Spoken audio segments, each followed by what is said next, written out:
Welcome back to Cyber Live. Next, we're going to be joined by Naidu, who is joining us from McKesson. Kay is Vice President of Governance Risk Management at McKesson Corporation. She's a strategic leader recognized for her ability to build and deliver cybersecurity capabilities that support customer acquisition and retention efforts. She has 20 years of experience in healthcare and financial services, focusing on enterprise and technology risk management. She helps to develop consistent and repeatable assurance frameworks that align with corporate objectives and customer requirements. Welcome to the stage, Kay. Thank you, Tilly. Great to meet you. How are you today? Great. Just looking forward to sharing some of my experience with the audience and looking forward to some of the audience questions as well. Brilliant. So we're going to start off today on the topic of third-party risk management, if that's okay. So our first question is, what needs to be considered when assessing the risk for a business when working with the third parties? Yeah, absolutely. So vendors and suppliers, these are sort of a key part of any business. Making sure that you assess the risk appropriately is extremely important in today's environment. So some of the key aspects you should look at are, first of all, what kind of assets are you trying to protect within your organization?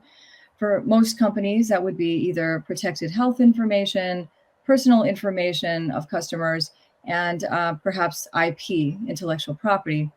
So understanding whether the vendor or supplier you're working with has access to that personal information, that confidential information is key, right?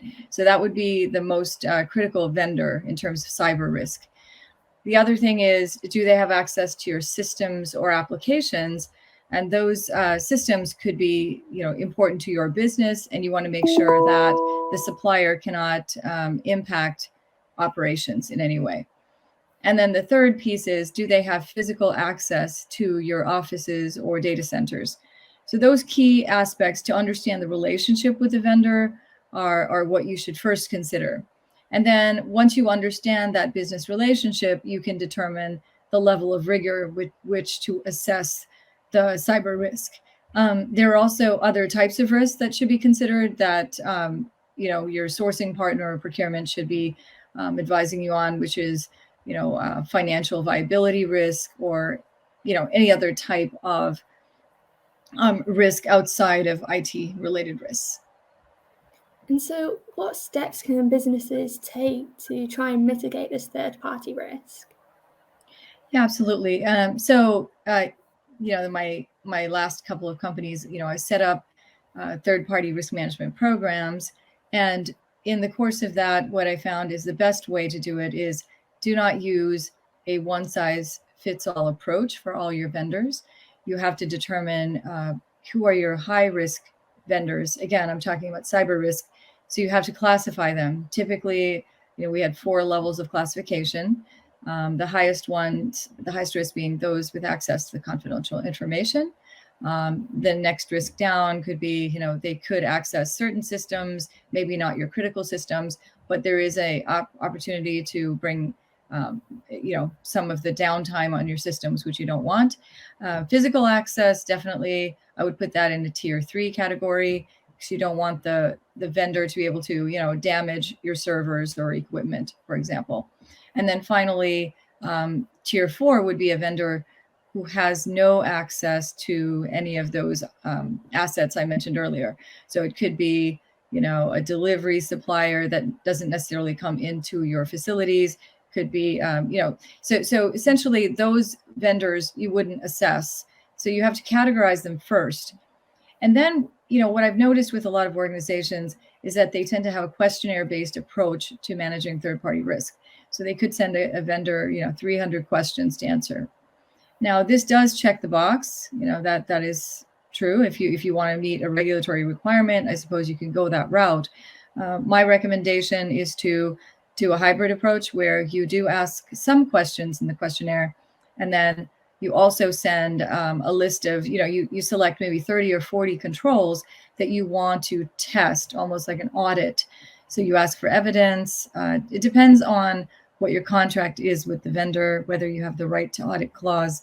But generally, vendors who want to maintain a relationship with your organization will comply to this. They may say, well, we can't send you the evidence, we can show it on the screen. So that type of audit is critical. In choosing the 30 or 40 controls, I would leverage threat intelligence data, whether that's within your organization or even historically what you've seen as weaker controls from some of your partners. So that would be my approach. And then, of course, you can supplement that with security scoring vendors as well, such as BitSight or Security Scorecard, so that you can continually monitor your vendors in between assessments. Yeah, so you've touched on it a little bit there, but do you think like automation can help mitigate risk? Yes, absolutely, it can. I would say that typically companies audit their vendors or assess their vendors annually or even biannually, depending on the risk the vendor poses.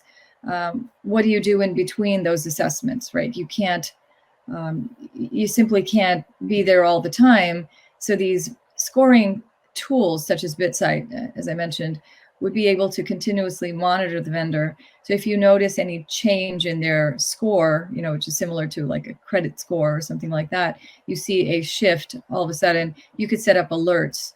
And then if there is a change, you can then contact the vendor and see, well, look, this is what we saw in your report. Is there any validity to it? It could be a false positive kind of alert, but at least then you have the opportunity to look into it. It's just a data point. It doesn't mean that there's anything wrong, but at least that's one way to assess them throughout the year. Thank you. So moving on to a little bit about policy and standards management, what do you think the challenges are when trying to manage policy and standards within a company? Absolutely, yeah. So this is it's a great question. So I'm going to answer you in threes. I like to do threes. But the first thing is finding that balance between keeping the policies high level enough where you don't have to change them frequently, right? You put too much detail and you're going to constantly have to change it. And then you also have to have enough detail to make the policy meaningful. So there is that balance. Striking that balance isn't always easy, but with the right experience, the right team, then you will be able to find it. It's a bit of an art and science, but that is one of the challenges with policy and standards management. The other piece is when you want the employees to understand your policies and standards, then you have to have an annual security training program. And that training program typically is done once, periodically, annually, right? How do you keep it fresh in their minds ongoing throughout the year? So that's a challenge, right? So you're gonna have to think about that because people often, it's not always top of mind. So you have to find a way to, bring it to their attention. It's going to be part of your security awareness program. You want to make sure that you don't have multiple versions of the policies, right, where there could be conflicting information. So you want to make sure there's a single repository with the source of truth. That's one way to ensure that at least when they look for the policies, the information is consistent. So some of those, key areas I would say are challenging. The last thing is, how do you ensure that the policies are being applied consistently across the organization? You can do assessments, but you can't be everywhere all the time. So you have to find opportunities for control monitoring, like sort of an automated way to do that. So whenever you find opportunities to perhaps purchase compliance tools that can detect anomalies, right? Then you can have those flagged for you, and then you can reach out to the team to say, oh, this policy is being violated here. But yeah, not everything can be automated. So that's another one of those challenges to management. And so for in terms of cybersecurity, which is an emerging field, how important is it for companies to build policies and standards for these new fields? Yeah, I don't know if I would call it emerging, really. It's, but it's been around for a while now. But it's as for any area, whether it's a field that's been there for years or something new, you have to have policies and standards so that people are clear on expectations, right? If they don't know what to do, then you can't blame them for not following it. So the thing with cybersecurity, of course, threats are constantly evolving. The environment is changing. There are new threat actors. So you do have to make sure that your policies are up to date and meet the changing sort of industry and market, conditions, I suppose. So it is important for all areas, but yes, especially for cybersecurity because of the way it changes so rapidly and how the various risks can shift over time. Yeah, so like you've said there, it changes really rapidly. So when assessing cybersecurity within a business, what kind of factors need to be addressed by a business? Yeah. So again, it comes back to the assets, right? What kind of assets are you trying to protect? Do you have the appropriate controls in place? Again, you could use various frameworks to identify the types of requirements that you should have or controls. One is NIST cybersecurity framework as a starting point, right? Do you have clear asset management in place? Do you have, are you scanning your assets for vulnerabilities? Are you making sure that they're properly protected? So there are various aspects, to managing cyber risk. That's a very big question. Not sure it could be answered in less than an hour, but yeah, there are various aspects you need to consider, which, again, you can go back to your frameworks, and then of course you should have a clear risk methodology, risk scoring methodology, so that you can consistently say, well, if these things apply, then it would be a high risk or a medium risk. And then you determine what your risk tolerance is for the organization. What is your appetite? And this comes from senior levels, right? So you talk to them and say, well, is this acceptable, or does it require more investment to lower the risk? And that would be a senior level management discussion to have. But once you have your residual risk in place and you know what it is, and you have your management agree that is acceptable, then that's I suppose how you can manage it to the levels needed for your organization. This is, again, not just cyber risk, any type of risk to your organization, because I was also involved in enterprise risk management where the same principles apply. Okay, great, thank you. And how important is it to train staff on risk management and, best practices for guarding themselves against cyber attacks and cyber risks? Oh, I think it's extremely important, because you can have all the automation in the world, but you could just have one person clicking on a phishing email to bring everything down. So security awareness training is extremely important, extremely key to any organization. It should be in your contracts with your business partners. It should be, part of the sort of fabric of the culture of your organization. So just like fiduciary responsibility, it's not just a finance responsibility or accounting. It should be all of us who care about this for the organization. Same way, cybersecurity is something we should all care about in an organization. And there are aspects which people don't know that much about. For example, you hear about phishing emails.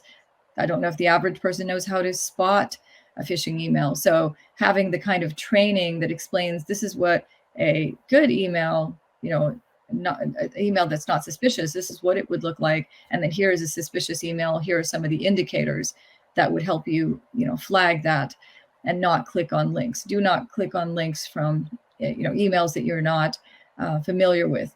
Those sort of aspects, I think, are fundamental and absolutely probably the most important.